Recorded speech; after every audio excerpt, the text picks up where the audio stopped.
ಇದು ಜೈನರ ಬೀದಿಯಲ್ಲಿ ಪುರಾತನ ಕಾಲದಿಂದ ನಡ್ಕೊಂಡು ಬರ್ತಾಯಿರೋ ನಾಗಬನ ಹಾಗೂ ಚಾವುಂಡಿ ಅಂತೇಳಿ ಇದು ಪುರಾತನ ಕಾಲ ನಡ್ಕೊಂಡು ಬರ್ತಿತ್ತು. ಇದು ಪಾಳು ಬಿದ್ದಿತ್ತು. ಪಾಳು ಬಿದ್ದಾಗ ನಾವು ಹೋಗಿ ಎಸ್ ಬನ್ನಣ್ಣವರು ನಮ್ಮ ಎಮ್.ಎಲ್.ಎ, ನಾವು ಅವ್ರನ್ನ ದೇವ್ರ ತಾನೇ ಕರಿತೀನಿ, ಅವರು ಮನಸ್ಸು ಕೊಟ್ಟು ಅವರ ಒಂದು ಇದರಿಂದ ಇದಕ್ಕೆ ಗೌರ್ಮೆಂಟಿಂದ ಒಂದು ಫಂಡ್ಸನ್ನು ಕಳಿಸಿ ಕೆಲಸ ಮಾಡಿಸ್ತಾ ಇದ್ದೀವಿ. ತುಂಬ ಚೆನ್ನಾಗಿ ನಡೀತಾ ಉಂಟು. ಹಾಗೆ ತುಂಬ ಸಪೋರ್ಟಿವ್ ಆಗಿದ್ದಾರೆ ಯಾರು ಎಮ್.ಎಲ್.ಎ ಅವರು, ನಮ್ಮ ಲೋಕಲ್ ಎಮ್.ಎಲ್.ಎ ಅವರು. ಈ ಮುಂದೆ ಹಿಂದೆ ಸುಮಾರು ಎಮ್.ಎಲ್.ಎ ಅವರಿಗೆಲ್ಲ ಹೇಳಿದ್ವಿ, ಯಾವುದು ನಡೀಲಿಲ್ಲ.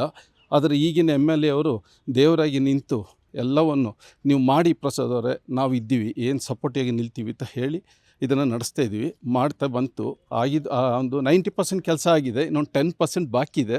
ಇನ್ನು ಪಾರ್ಕೆಲ್ಲ ಆಗಿ ಸದ್ಯದಲ್ಲಿ ಓಪನ್ ಮಾಡಬೇಕು ಅಂತೇಳಿ ಇದ್ದೀವಿ. ಇದಕ್ಕೆ ಸುಮಾರು ಹಿಸ್ಟ್ರಿ ಇದೆ. ಇಲ್ಲಿ ಲೋಕಲ್ ಬೀದಿಯಲ್ಲಿ ಇರೋರಿಗೆಲ್ಲ ತುಂಬ ಸಮಸ್ಯೆಗಳು ಕೊಟ್ಟಿದೆ ಆಗ ಎಲ್ಲರೂ ಒಂದು 20 ವರ್ಷದಿಂದ ಹೇಳ್ತಿದ್ದಾರೆ, ನೀವು ಮಾಡಿಕೊಡಿ ಅಂತ. ಯಾರೂ ಆಗಲಿಲ್ಲ ಮಾಡಲಿಕ್ಕೆ. ಆದರೆ ಪೊನ್ನಣ್ಣನವ್ರ ಹತ್ರ ಒಂದು ಅಪ್ಲಿಕೇಶನ್ ಕೊಟ್ಟಾಗ ತಕ್ಷಣವೇ ಅವ್ರು ಮಾಡಿಸಿ ಕೊಟ್ಟಿದ್ದಾರೆ. ಅದು ನಾಗೊಂದು ಮತ್ತು ಅವರ ಒಂದು ಇದು ಬಾಂಧವ್ಯತೆ, ಅದು ನಾವು ತುಂಬ ಸಂತೋಷ